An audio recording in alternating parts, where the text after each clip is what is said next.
Bismillahirrahmanirrahim. Assalamualaikum warahmatullahi wabarakatuh. Alhamdulillahi hamdan katsiran thayyiban mubarakan fih, mubarakan alaih kama yuhibbu rabbuna wa yarda. Ashhadu an la ilaha illallah wahdahu la syarika lah, wa ashhadu anna Muhammadan abduhu wa rasuluh sallallahu alaihi wa ala alihi wa sahabatihi ajma'in wa man tabi'ahum bi ihsanin ila yaumiddin, amma ba'd. Fa ikhwani fid din wa akhwati fillah, kaum muslimin wal muslimat rahimanillahu wa iyyakum. Semoga Allah Subhanahu wa taala senantiasa mencurahkan rahmatnya kepada kita sekalian. Pada kesempatan yang mulia ini insyaallah taala kita akan mulai mengkaji pembahasan kitab Tauhid. Walaupun banyak dari pembahasan di dalam buku ini sudah pernah kita pelajari, tetapi insyaallah taala kita akan mempelajari kembali lebih detail dan lebih berurut dan lebih serius lagi. Ya. Oleh karena itu, alhamdulillah dari pengurus masjid telah menyediakan buku untuk peserta, untuk jamaah sekalian, agar lebih memudahkan untuk menuntut ilmu, dan juga mudah-mudahan lebih membantu kita untuk menghafalkan ilmu. Karena di antara tujuan penting kita menuntut ilmu adalah menghafalkan ilmu. Walaupun tujuan utamanya adalah memahami dan mengamalkan, tetapi menghafalkan ilmu juga sangat penting. Kenapa? Karena kita menuntut ilmu bukan cuma untuk kita pahami sendiri dan kita amalkan sendiri, tetapi kita juga berkewajiban untuk mengajarkan kepada orang lain. Sebagaimana Imam Ahmad rahimahullahu ta'ala pernah berkata, al-ilmu la ya'diluhu syai' liman sahhat niyatuhu. Menuntut ilmu agama adalah satu amalan yang sangat agung yang tidak dapat ditandingi oleh amalan sunnah apapun bagi orang yang benar niatnya. Menuntut ilmu, kata Imam Ahmad rahimahullah, adalah satu amalan yang tidak bisa ditandingi oleh amalan sunnah apapun bagi siapa yang melakukannya dengan niat yang benar. Kemudian beliau ditanya, "Ya Abu Abdullah, kaifa tasihhun niyah?" Wahai Abu Abdullah, ini kunyah Imam Ahmad, bagaimana agar niat seseorang itu benar dalam menuntut ilmu? Maka beliau berkata, yanwi raf'al jahli an nafsihi wa an ghairihi. Orang yang benar niatnya dalam menuntut ilmu adalah dia meniatkan untuk menghilangkan kebodohan terhadap ilmu agama dari dirinya sendiri, dan juga dia niatkan kelak untuk mengajarkan kepada orang lain. Inilah jemaah sekalian, kata Imam Ahmad rahimahullah, niat yang benar dalam menuntut ilmu. Kita niatkan supaya kita sendiri memahami agama yang mulia ini, dan juga kita niatkan suatu saat kita ajarkan kepada orang lain. Dan jemaah sekalian, untuk mengajarkan kepada orang lain, modal utama yang kita perlukan adalah menghafalkan ilmu. Karena kalau kita tidak hafal, berarti kita lupa. Bagaimana mungkin kita bisa mengajarkan kepada orang lain kalau kita sudah lupa? Oleh karena itu, Syekh Ibnu Utsaimin rahimahullahu taala pernah berkata, "Dzahaba kullu syai' illa ma hafidna." akan hilang semua yang kita pelajari kecuali yang telah kita hafal. Jadi jemaah sekalian, akan hilang semua yang kita pelajari kecuali yang kita hafal. Jadi sangat penting berusaha menghafalkan ilmu. Oleh karena itu mudah-mudahan adanya buku yang kita miliki akan memudahkan kita untuk menghafalkan ilmu. Paling tidak kita hafalkan dalil-dalil yang berkaitan dengan ilmu tersebut. Jadi insyaallah taala kita akan mengkaji buku ini yang berbicara tentang permasalahan tauhid, perkara yang terpenting dalam hidup kita, kewajiban kita yang terbesar. Dan buku ini terdiri dari 67 bab. Terdiri dari 67 bab, disusun oleh Syekh Muhammad bin Sulaiman rahimahullahu taala. Betapa pentingnya buku ini, sampai-sampai buku ini bisa dikatakan termasuk buku yang paling banyak disyarah. Jadi buku yang ada di tangan kita ini adalah sifatnya matan saja dan sedikit penjelasan. Adapun makna, kandungan yang lebih mendalam itu masih membutuhkan buku-buku yang lain. Dan para ulama menulis buku-buku penjelasan terhadap buku ini. Jadi buku dijelaskan dengan buku. Iya. Dan buku ini termasuk buku yang paling banyak penjelasannya. Paling banyak ulama yang menulis penjelasannya. Ya. Tidak kurang dari ulama-ulama besar di masa ini memiliki kitab-kitab khusus untuk menjelaskan buku ini. Di antaranya yang paling bagus adalah kitab Al-Qaulul Mufid ala Kitab Tauhid yang disusun oleh Syekh Muhammad bin Saleh Al-Utsaimin rahimahullahu taala rahmatan wasi'ah. Syekh Shalih Al-Fauzan hafizahullahu taala, salah seorang ulama besar di masa ini, beliau bahkan memiliki 2 buku. Yang pertama berjudul I'anatul Mustafid bi Syarhi Kitab Tauhid, terdiri dari 2 jilid. Kemudian beliau tulis lagi yang lebih ringkas, yang beliau beri judul Al-Mulakhas fi Syarhi Kitab Tauhid. Jadi beliau tulis yang lebih ringkas dan lebih sistematis untuk pelajaran di sekolah. Iya. Jadi buku yang kedua beliau tulis tujuan utamanya sebagai kurikulum di sekolah-sekolah. Iya.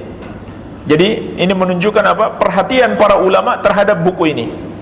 Dan juga termasuk syarahnya yang paling terkenal dan sangat banyak faidahnya adalah Fathul Majid Syarhu Kitab Tauhid yang ditulis oleh Syekh Abdurrahman bin Hasan. Dan masih banyak lagi buku-buku yang lain yang menjelaskan kitab ini. Jadi jemaah sekalian, kalau ingin mendalami lebih jauh, bisa mendapatkan buku-buku diantaranya yang sudah saya sebutkan. Dan semua yang saya sebutkan tadi sudah diterjemahkan di dalam bahasa Indonesia. Iya. Jadi Masya Allah, ini termasuk buku yang sangat diperhatikan oleh para ulama dan penuntut ilmu. Kenapa jemaah sekalian?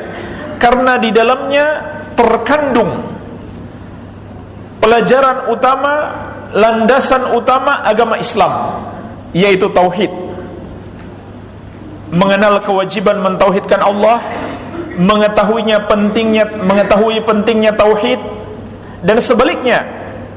Di dalam buku ini dijelaskan kepada kita semua perbuatan-perbuatan yang bisa membatalkan tauhid, dan juga perbuatan-perbuatan yang bisa mengurangi kesempurnaan tauhid. Tidak sampai batal, tetapi mengurangi. Sebagaimana dalam buku ini juga dijelaskan kepada kita apa saja yang bisa menguatkan dan menjaga tauhid kita.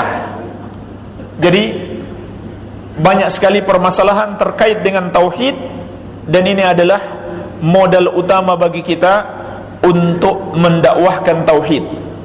Sebagaimana akan dijelaskan di dalam kitab ini juga, mendakwahkan tauhid itulah tugas orang-orang yang terpilih, yang Allah pilih, yang Allah angkat langsung menjadi da'i-da'i untuk berdakwah, yaitu para nabi dan rasul alaihi wassalatu wassalam. Inilah dakwah mereka, dakwah tauhid.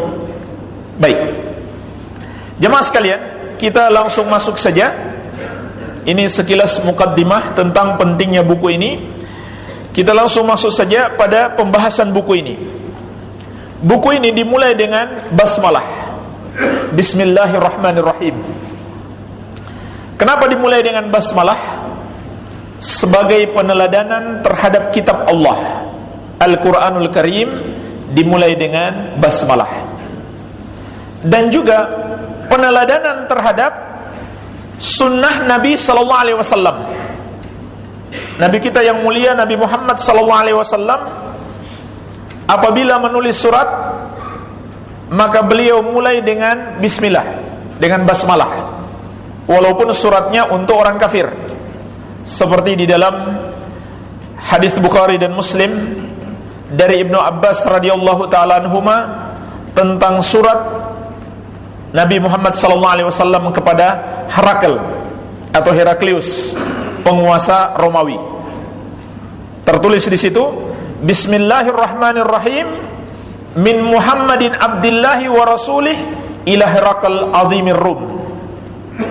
Bismillahirrahmanirrahim, dari Muhammad hamba Allah dan rasulnya kepada Herakl penguasa Romawi. Jadi surat Nabi sallallahu alaihi wasallam dimulai dengan basmalah. Demikian pula perjanjian Hudaibiyah. Di dalam hadis riwayat Muslim dari Anas bin Malik radhiyallahu anhu, Rasulullah sallallahu alaihi wasallam memerintahkan Ali bin Abi Thalib ketika itu sebagai penulisnya, uktub bismillahirrahmanirrahim. Tulislah bismillahirrahmanirrahim. Walaupun pada akhirnya tidak seperti itu yang ditulis. Kenapa? Karena orang-orang musyrik protes. Mereka bilang, kami enggak kenal apa itu Ar-Rahman, siapa itu Ar-Rahim. Padahal itu adalah nama Allah. InsyaAllah nanti akan datang pembahasan tentang pengingkaran orang-orang musyrik terhadap nama-nama dan sifat-sifat Allah. Yang sayang sekali, sebagian orang dari kalangan kaum muslimin mengikuti sifat-sifat orang musyrik ini. Mereka mengingkari atau menolak sebagian dari nama-nama Allah dan sifat-sifat Allah. Dan sebaliknya, mereka menetapkan nama bagi Allah yang Allah tidak tetapkan untuk dirinya. InsyaAllah akan datang pembahasan lebih detail tentang ini. Jadi akhirnya apa yang ditulis? Jadinya Bismikallahumma. Walaupun maknanya sama, tetapi Bismillahirrahmanirrahim itu lebih lengkap, ya.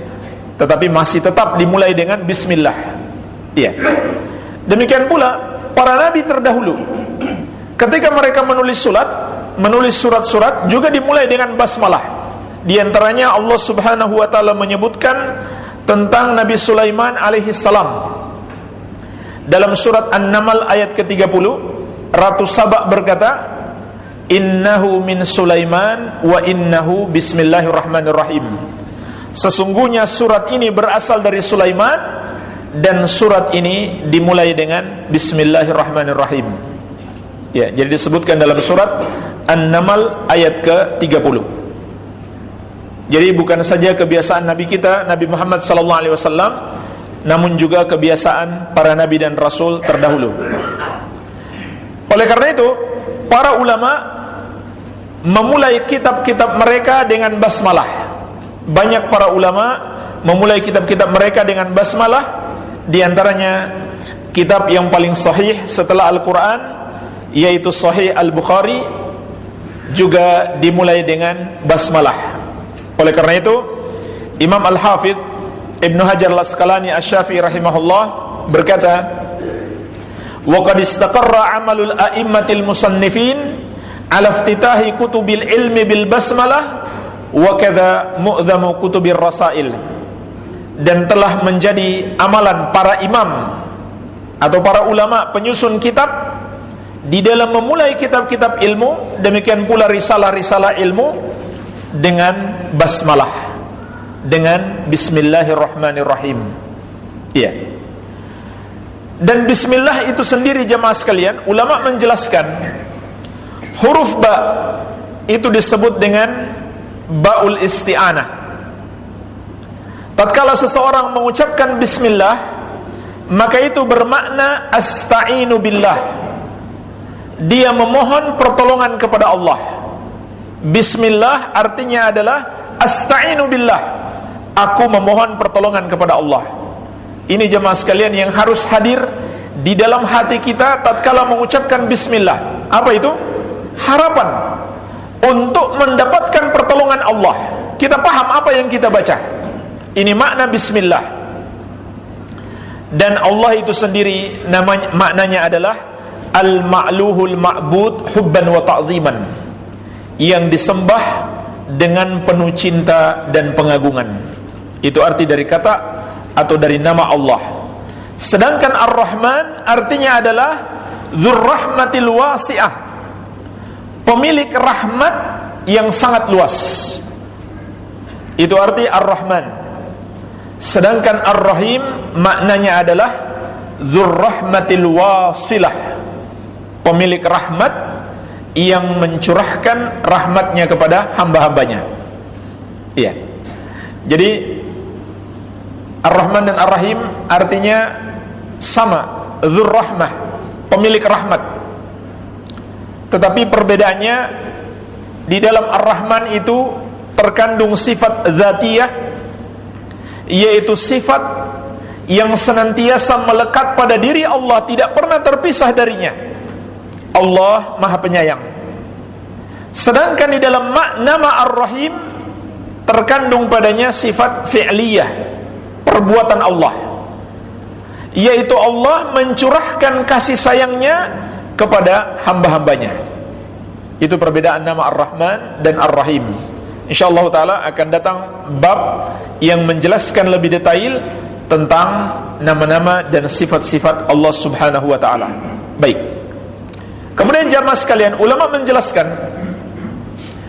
tujuan para ulama memulai sebuah kitab dengan basmalah, di samping itu adalah peneladanan terhadap kitab Allah dan sunnah Nabi sallallahu alaihi wasallam, adalah untuk mencari berkah. Jamaah sekalian, tabarruk, ngalap berkah, mencari berkah, itu adalah hal yang mudah, dimudahkan oleh Allah subhanahu wa ta'ala. Di antara bentuk atau cara mencari berkah yang sangat mudah bagi kita adalah hendaklah kita memulai sesuatu dengan menyebut nama Allah. Dan nama Allah adalah nama-nama yang penuh dengan keberkahan. Maka mulailah aktivitas kita dengan menyebut basmalah, insyaallah ta'ala kita akan mendapatkan keberkahan.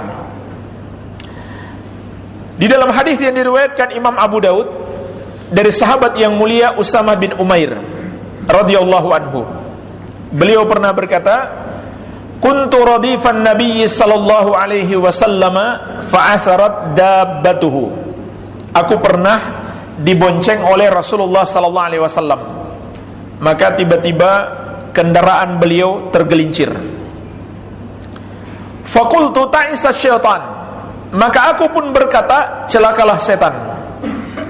Faqal, maka Nabi sallallahu alaihi wasallam bersabda, la taqul ta'isa syaitan, jangan kamu mengatakan celakalah setan. Fa innaka idza qulta dzalik ta'azam hatta yakuna mithlal bait, karena kalau kamu katakan demikian, setan itu akan membesar sampai seperti sebuah rumah. Wa yaqul biquwwati, kemudian dia mengatakan itu terjadi dengan kekuatanku. Jadi dia tambah sombong. Walakin qul bismillah, akan tetapi kata Nabi sallallahu alaihi wasallam, ucapkanlah bismillah. Fa innaka idza qulta dzalika tasaghar hatta yakuna mithla dzubab, karena kalau kamu mengatakan bismillah, setan itu akan mengecil sampai seperti seekor lalat.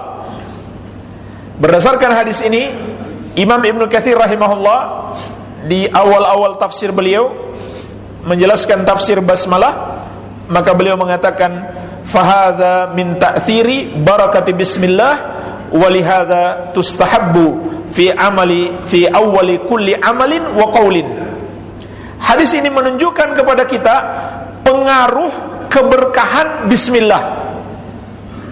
Oleh karena itu kata beliau, dianjurkan untuk membaca bismillah di setiap awal kali kita mengucapkan sesuatu ataupun mengamalkan sesuatu. Artinya sebelum memulai aktivitas kita dianjurkan untuk membaca basmalah, ya.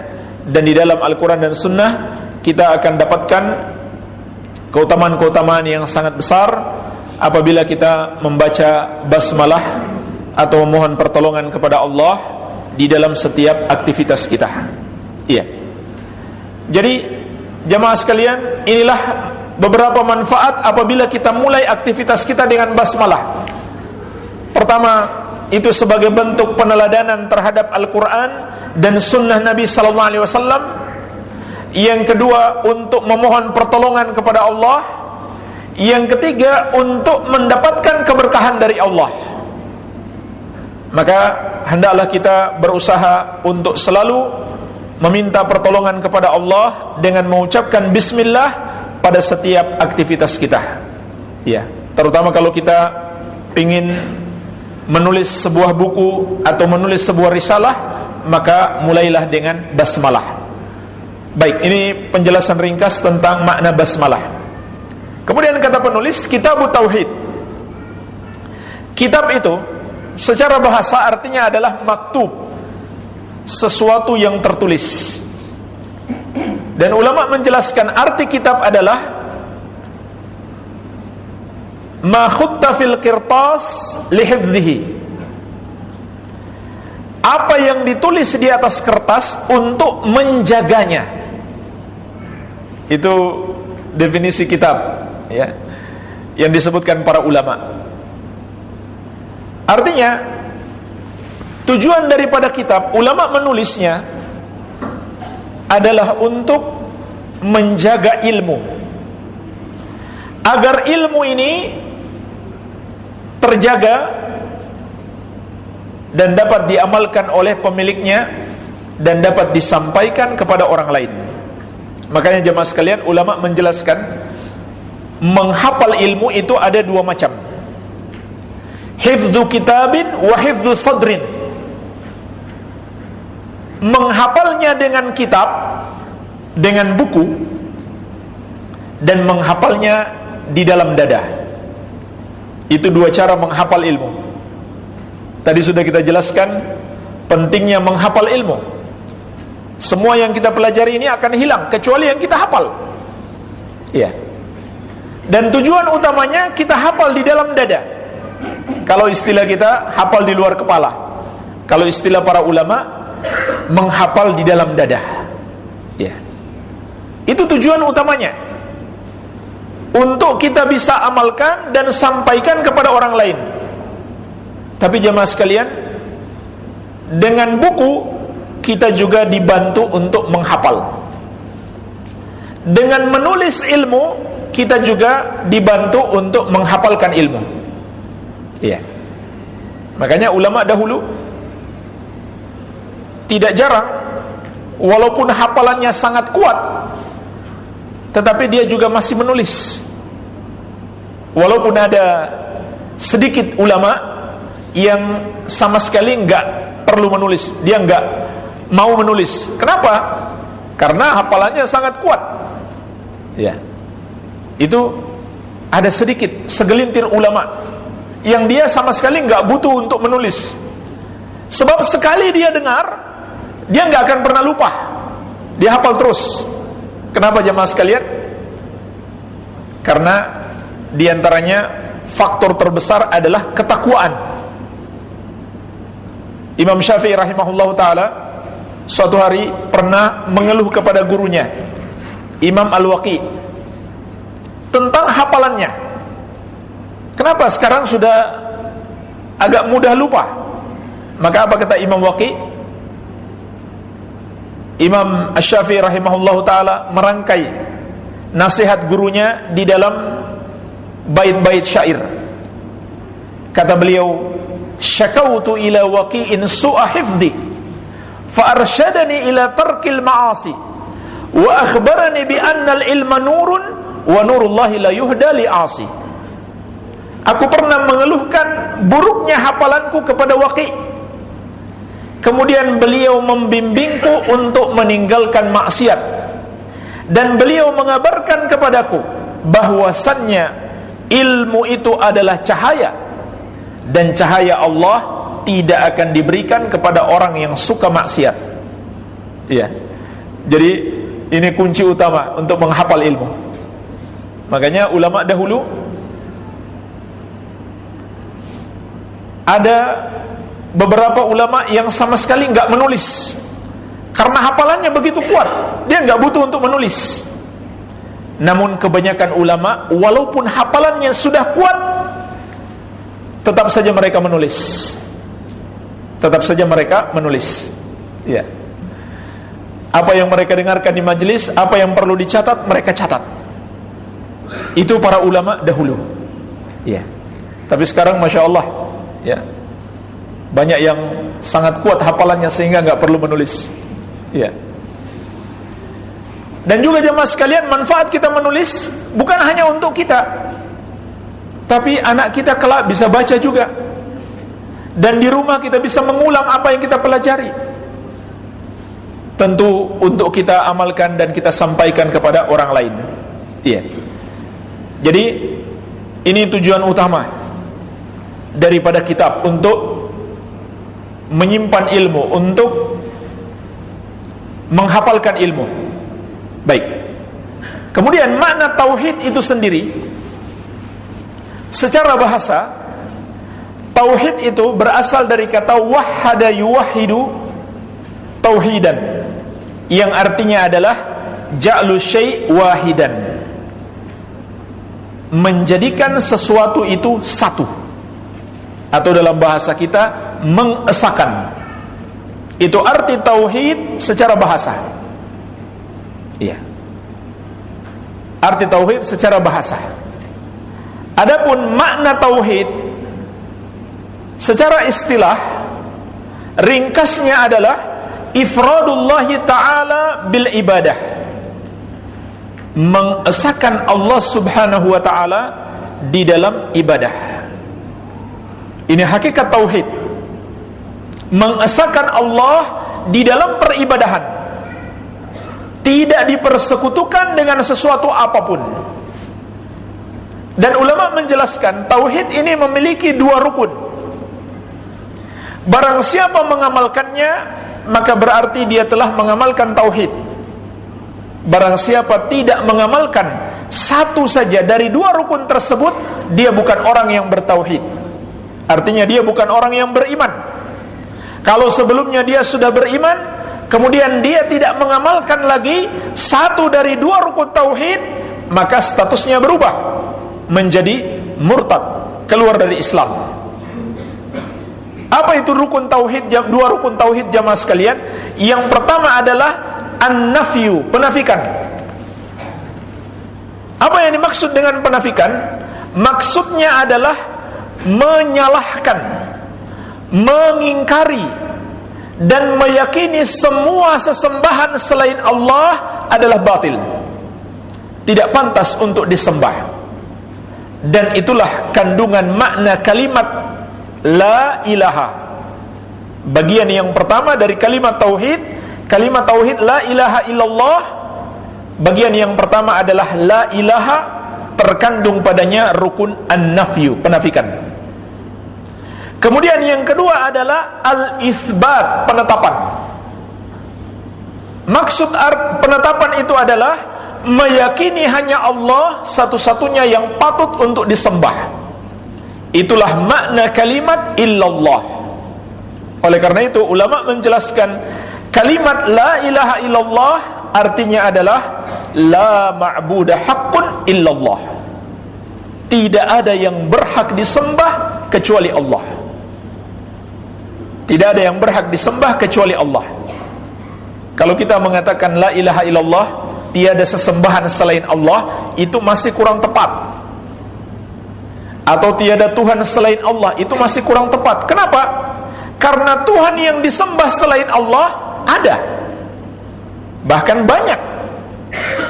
Oleh karena itu kita katakan lebih tegas lagi, tidak ada Tuhan yang berhak disembah kecuali Allah subhanahu wa ta'ala. Itulah makna kalimat tauhid la ilaha illallah. Jadi untuk mengamalkan tauhid, kita harus mengamalkan dua rukun.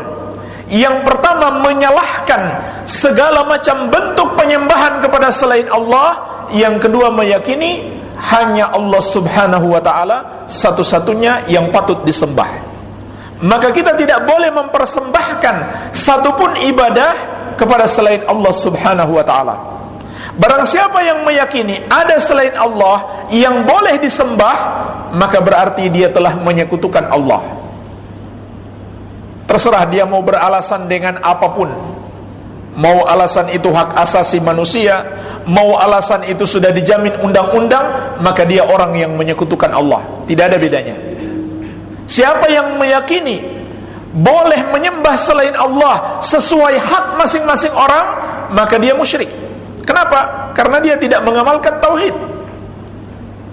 Atau orang yang mempersembahkan satu dari berbagai macam bentuk ibadah kepada selain Allah, maka dia musyrik.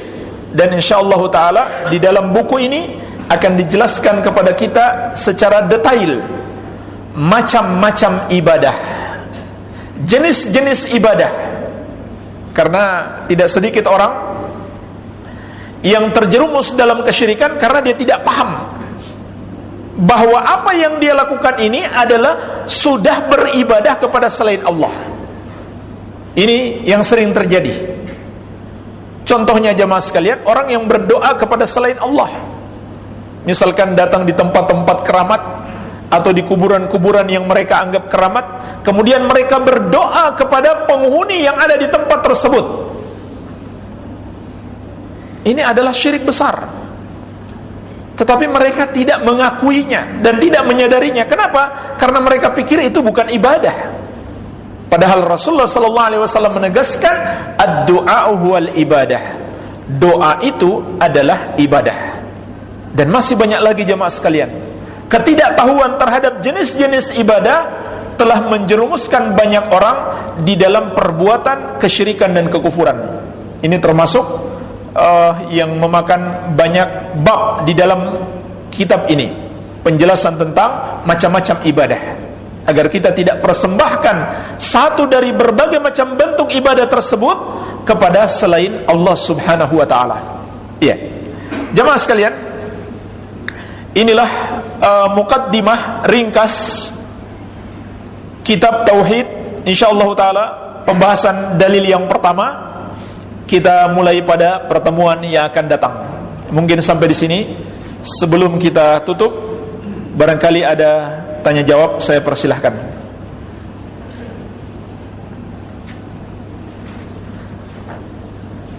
Silakan Pak.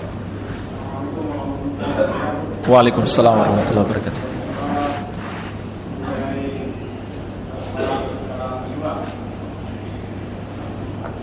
Kalau kita surat dan kita buat basmalah, kemudian nanti itu surat dibuang-buang orang, itu gimana kita bisa, apakah kita berdosa dengan ayatnya?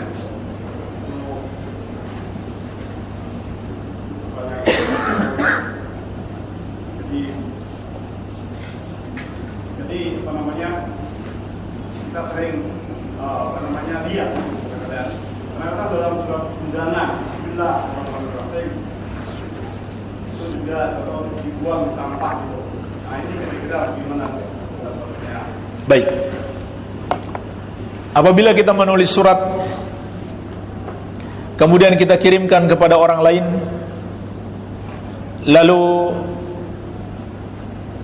surat tersebut atau katakanlah undangan diletakkan di tempat yang tidak semestinya, seperti di tempat sampah, apakah kita berdosa? Jawabannya tidak. Yang berdosa adalah yang melakukannya. Iya. Yang berdosa adalah yang melakukannya.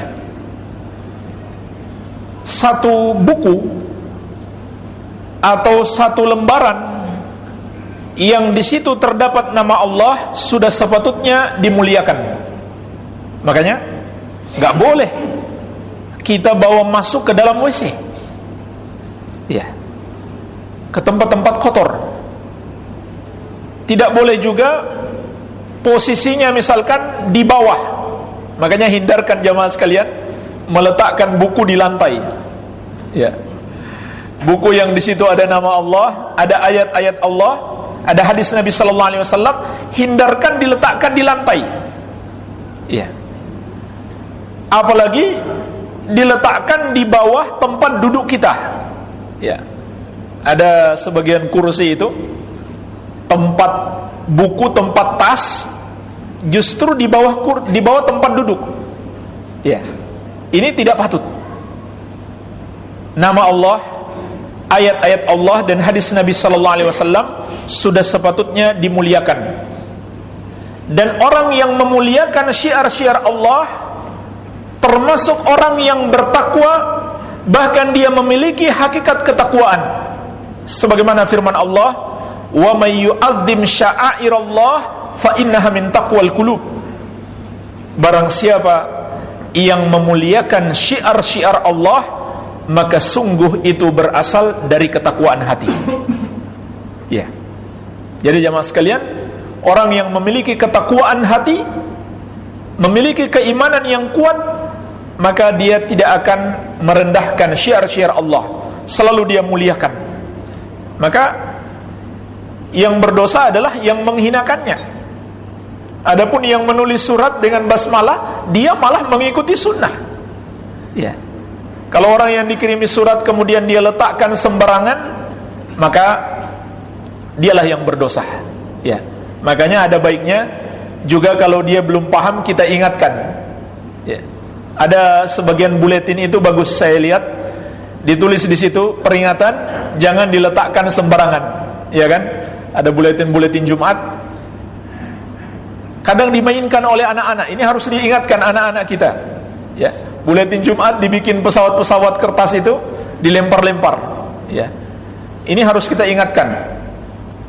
Makanya tulis di situ. Di dalam buletin ini terdapat nama Allah dan ayat-ayat Allah, jangan diletakkan sembarangan. Harus dimuliakan.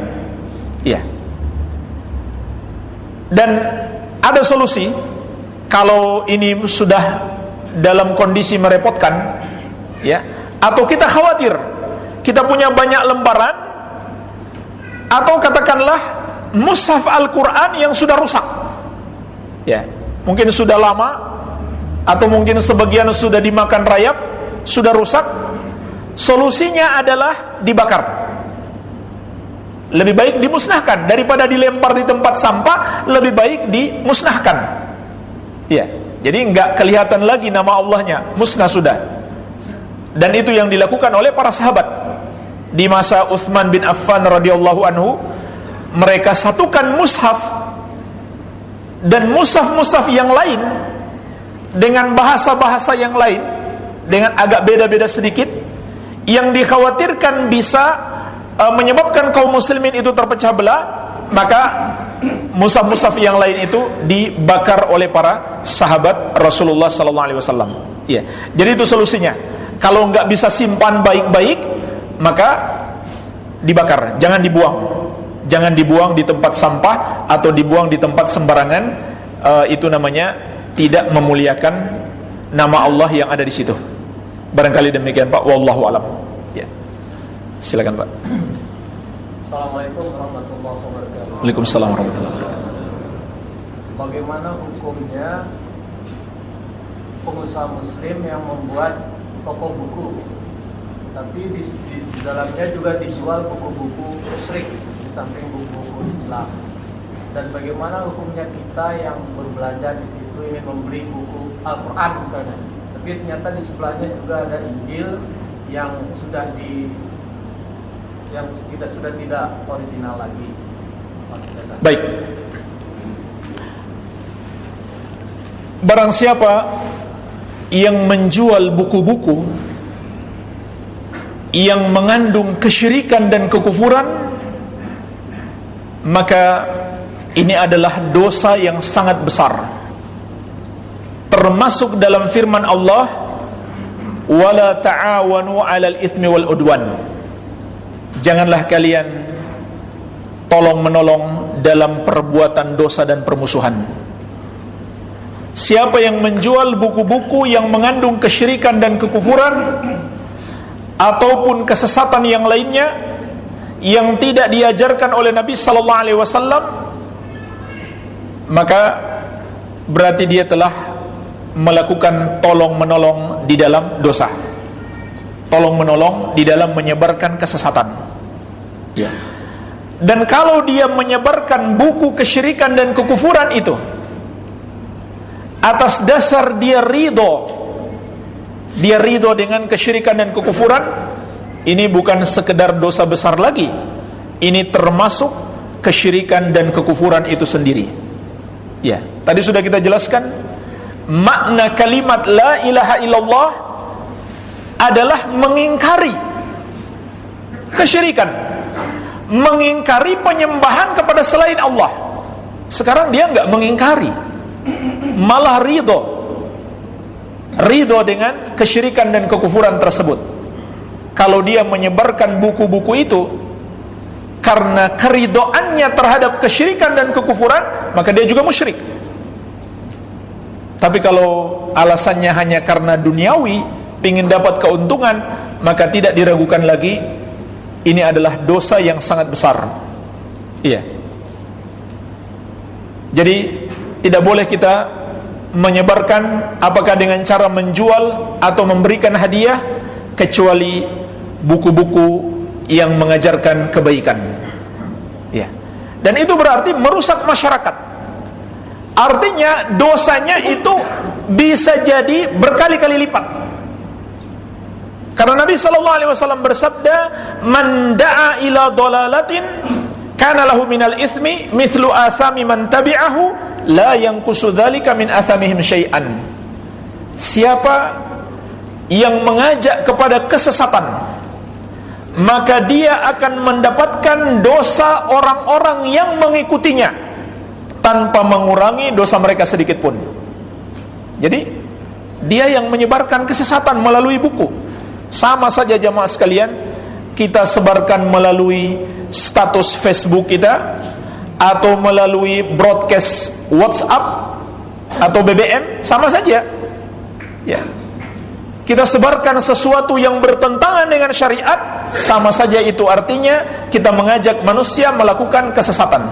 Semakin banyak orang yang mengikuti kita, makin banyak dosa kita. Dan bisa jadi dosa itu terus mengalir walaupun kita sudah pergi meninggalkan dunia ini. Subhanallah, hati-hati jamaah sekalian. Ini dosa yang sangat berbahaya, akan terus mengalir. Ya, buku itu dibaca seseorang, dipinjamkan kepada orang lain, dan orang yang membaca buku itu dia jadikan bahan ceramah, tersebar. Maka orang yang pertama sekali dan semua orang yang terlibat menyebarkan buku itu semuanya kena dosa. Ya, makanya hati-hati. Bagi orang yang menjual buku, hendaklah yang dia jual hanyalah buku-buku yang mengajarkan kebaikan. Ya, barangkali demikian Pak. Wallahu a'lam. Ya. Silakan. Waalaikumsalam warahmatullahi wabarakatuh.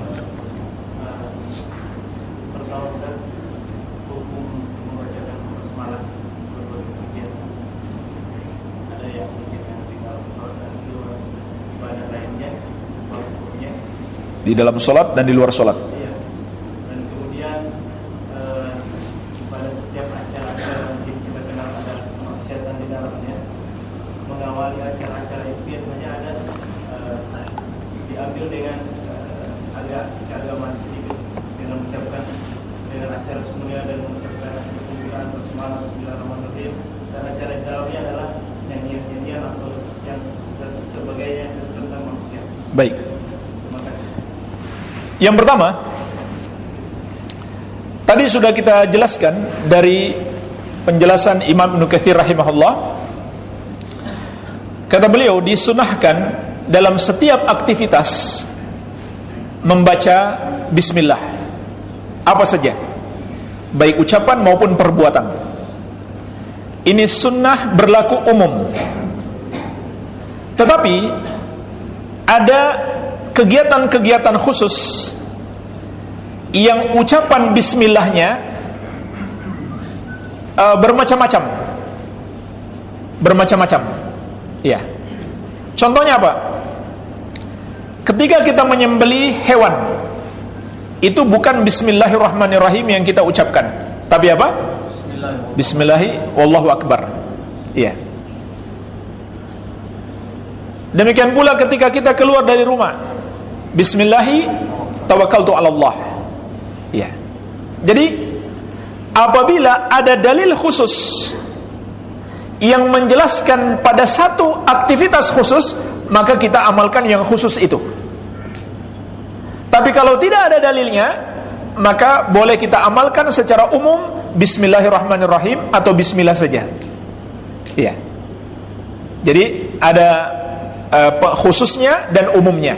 Secara umum kita amalkan bismillahirrahmanirrahim. Kalau ada dalil khususnya, maka gunakan yang khusus. Baik. Jadi setiap aktivitas, termasuk dalam sholat. Dalam sholat dimulai dengan takbiratul ihram, kemudian ta'awudz, kemudian basmalah. Iya. Kemudian ta'awudz, kemudian basmalah. Dan itu dibaca. Walaupun di dalam hadis-hadis yang sahih membacanya itu dipelankan, dan itu hukumnya sunnah. Artinya siapa yang mengeraskan, dia tidak berdosa dan sholatnya tidak ada pengaruh apa-apa. Maksudnya tetap sah. Iya. Hanya saja disunahkan dipelankan, disirkan. Iya. Kemudian yang kedua tentang apa tadi? Oh ya, mengawali acara yang padanya ada maksiat, kemudian dimulai dengan basmalah. Pertama jemaah sekalian, kalau mereka itu sadar sedang melakukan maksiat, kemudian mereka mulai dengan basmalah, itu namanya istihza. Ya, sebagaimana disebutkan oleh Imam Nawawi rahimahullah. Misalkan kata beliau, orang yang mau minum khamar, dia sudah tahu ini haram, kemudian dia sebut bismillah. Kata beliau, ini namanya istihza, menghina Allah ini namanya. Iya. Orang yang mau berzina, dia bilang bismillah, Allahumma jannibna syaitan wa jannibish syaitan ma razaqtana. Ya. Padahal dia udah jadi setan. Ya. Dia minta perlindungan dari syaitan. Ya. Padahal perbuatannya menuruti apa yang diajak oleh syaitan. Kata Imam Nawawi rahimahullah, ini namanya istihza, penghinaan namanya kepada Allah. Ya, ini bahaya. Itu kalau mereka sadar itu maksiat. Tapi kalau mereka tidak sadar, mereka mengira itu amalan kebaikan, maka tentunya ini adalah kesalahan yang tidak disengaja. Ya, dan orang yang salah tidak sengaja di dalam syariat Islam, mereka itu dimaafkan oleh Allah Subhanahu wa taala. Walaupun ulama juga merinci, ada orang yang salah dengan sengaja, dengan tidak sengaja. Kenapa? Karena dia tidak tahu. Dan ketidaktahuan itu ada dua macam. Ada orang yang tidak tahu karena dia belum ketemu ilmunya, padahal dia sudah mencari. Maka orang seperti inilah yang dimaafkan. Ya. Tapi ada orang yang tidak tahu karena memang dia nggak mau tahu. Artinya sengaja dia nggak mau tahu. Maka jemaah sekalian, orang ini mendapatkan dosa dua kali. Ya. Dosanya double. Jadi jangan ada yang mengatakan lebih baik nggak banyak tahu, karena kalau banyak tahu banyak dosa kalau nggak diamalkan. Justru dosanya menjadi double. Dosa dia nggak mau tahu, dan dosa dia tidak mengamalkan karena dia tidak tahu. Ya. Adapun orang yang dimaafkan itu adalah kalau dia bukan sengaja tidak tahu.